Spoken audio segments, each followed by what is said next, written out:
So guys, that is my plan, but we're not done yet. Let's move on to part 2. Is this a Vitruvian office? No, I wish.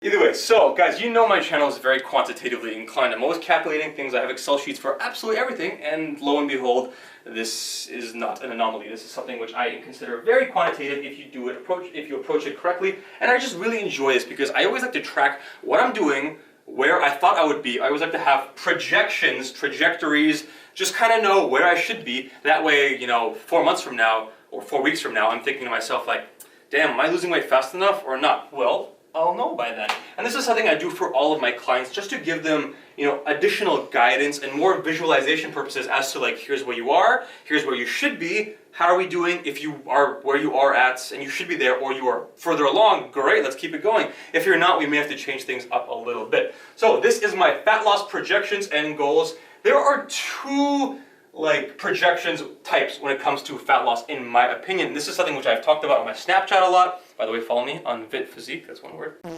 Shameless self-plug.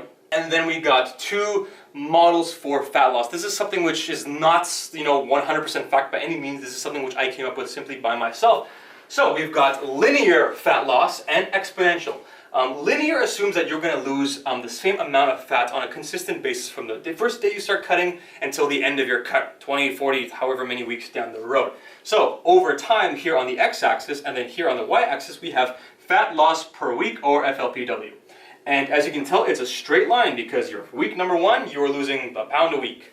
Week number 2, 10, you're losing a pound a week. Week number 1, infinity, you're losing a pound a week. It's assumed that your fat loss is pretty much the same. So what ends up happening is, let's say that FLPW is the blue line, and then your actual weight is the red line. It ends up looking like this. It's just a straight line, and essentially if you continued on forever, you would weigh 0 pounds and you'd cease to exist. This, I don't know if it's really accurate. What I think that fat loss actually is an exponential, or specifically it might be like a negative exponential.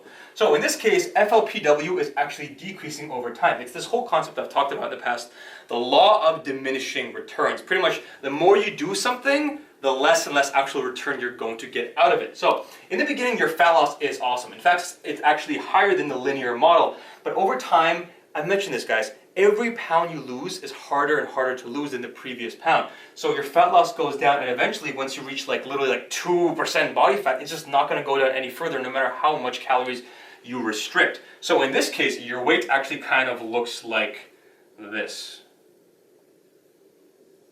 This is the exponential curve. So your weight starts here and it drops like a rock. Look, going from here, and then in like, literally that's like 1 week, it drops to like here. It goes so far, as opposed to this, which is like here to here. It's not exactly the same. So you drop weight very quickly. This is what I mentioned in my previous vlog, where glycogen is depleted, so you drop water weight very quickly, and your body is just, it's so easy because you know, you've been bulking for a long time, you've been maintaining, so your body is like reacting to that initial stimulus of low carbohydrates, low calories, and it loses weight pretty quickly.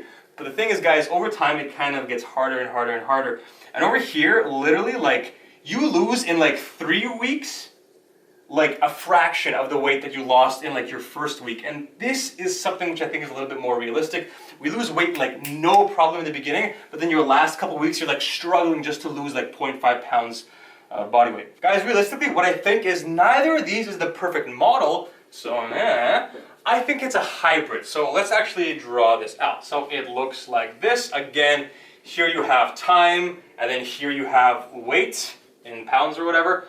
It's kind of a hybrid of this. So I like this because you lose weight very quickly in the beginning, and I like this because eventually it does plateau. But in the beginning, it's kind of actually like this. It kind of just balances out, and as long as you keep on, you know, on your caloric deficit, on your macros, you just lose weight fairly accurately. I've actually been dieting for about 4 weeks now, and I'm starting to like normalize. Like I lose the same 1.5 pounds of weight per week. What I think it looks like is kind of like this. So I'll do a different color just for you guys, because I have this rainbow. So it starts off dropping pretty quick, and then it kind of evens out to a straight line, and then it kind of plateaus. So you have this exponential drop, and then you have this linear, just gradual weight loss for pretty much the majority of the diet, in my opinion. And then you have this final kind of plateau where your weight loss, like ideally, hopefully you are still losing weight, but it really does slow down, and it sucks, but that's what happens to competition preps.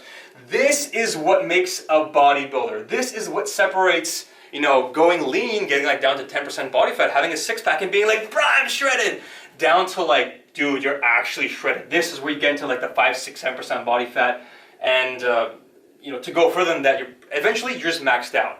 Because at that point, if you want to go any further, you're just going to need drugs. It's unfortunate. You're going to need hardcore like thermogenics, like, you know, clenbuterol or some of that bullshit. I don't really understand. But this, guys, in my opinion, this is it. Okay, guys, the last thing I want to mention, my girlfriend, who's actually filming right now, babe, say hi. Hi.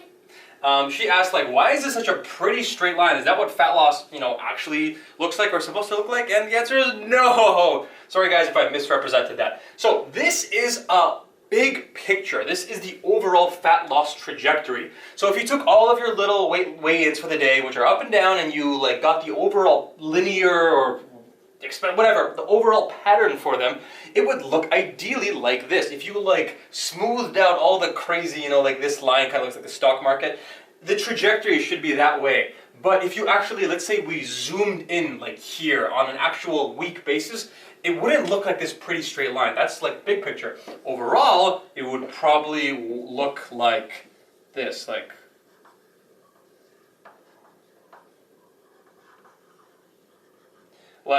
as you can tell, you're gonna have ups and downs. That's gonna happen no matter what. Your body does not function like a machine, like a robot, as much as we would like it to. Like if I eat low macros and I stick to my calories, it's just gonna keep on going. No, that's the whole concept of new low weigh-ins. We're always trying to get like these new low weigh-ins, like these little like troughs, you know, peaks and troughs. We're always trying to get to the bottom. So it may be up and down. That's why you may have really shitty times during your diet like this. It's gonna happen where for a whole week you're like, what's going on? But you have to look at, if you actually went right through, you know, ideally it would look like that. Or realistically, like I said, maybe like this kind of like exponential linear hybrid. So don't look at the small picture. Don't worry about the day-to-day. Some guys have texted me like, man, I haven't lost weight in like 3 days. Something's wrong. I'm like, no, dude. Maybe that is the case. Maybe you're doing something wrong. Maybe you have to decrease your macros. You have to reanalyze your carbohydrate, you know, your caloric intake. But you have to look at the big picture, which means that if you are not losing weight consistently on a week-to-week average, so you take all your daily fluctuations, you average it out, you know, what's the weigh-in, right? So maybe my average weight this week was 193. Next week it was 192. Even though there's ups and downs, 195, 191, your average, if you were 193, 192, that's fine, you're okay. You may have ups and downs, but it's all right. Next week, if you're still 192, that's not good. The week after that, still 182, guess what? You're in a fat loss plateau, time to readjust something, because on a week-to-week average basis, you're no longer losing weight. But if you have these little ups and downs, as long as your overall trajectory is still down, it's okay. And if you guys want to put a number on it, I would say 0.5 to 1.0% of your body weight, not lean body weight, overall body weight, in terms of fat loss on a weekly basis. For me, starting my diet off at about 200 pounds, this would work out to 1 to 2 pounds of body weight per week. And again, probably 2 around here, and then slowing down to 1.0. Guys, by the end of my diet last year, honestly, it was like, if you averaged it out, it probably was as low as like 0.7, 0.6 pounds of fat loss per week. It gets really difficult. There are a couple reasons for this. Metabolic damage is one. It's unfortunate. It's not as common for regular people, but for legit bodybuilding / men's physique competitors who do really hardcore contest preps, your diet, your metabolism can, you know, slow down. There's that whole thing with the Minnesota starvation experiment where people's like metabolism went down like 40% or something. So essentially you used to like cut on 2,300. Now if you actually want to cut, you're gonna have to be on like 1,600 calories. It's really hard. This is not common. Again, 95% of you, this will not happen. But for those people who are doing legit hardcore diets, this may be a problem. This is why your fat loss really slows down. Also, your body mass in general slows down. The calories we calculate are based off of a certain weight. As your weight goes down, your metabolism is gonna go down too, because you just have less body mass to support.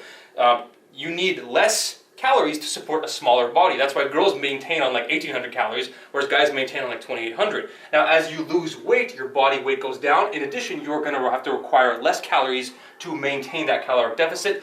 And that's just two reasons, amongst many, why this becomes harder and harder and harder, and it really slows down. And this is when it gets to, again, guys, this is what separates a bodybuilder from a regular, guy who just wants to lose some weight, get, a little bit more aesthetic. And that is it, guys. I apologize if this video went very long, but there's just so much I wanted to cover. And again, if you guys have any topics mentioned throughout this video that you would like me to do a full video on, we're talking like 15 minutes of whiteboard explanations, like let's dive into this or that, anything you may have seen in this video, let me know down in the comments below, and then the one that gets the most likes, I'll try to, do the video soon. Thank you so much for watching. I appreciate each and every one of you. I hope that some of you guys enjoy this. I hope that some of you guys may have taken something away from it that you can apply to yourselves. Again, understand that every individual is different. This may work for me. This may not work for someone out there. And if any of you guys are interested in doing this and you want to enter your own diet or contest prep or something, and you're looking for a level of guidance beyond just articles, visual resources, books, you want a coach, I'm always there for that too.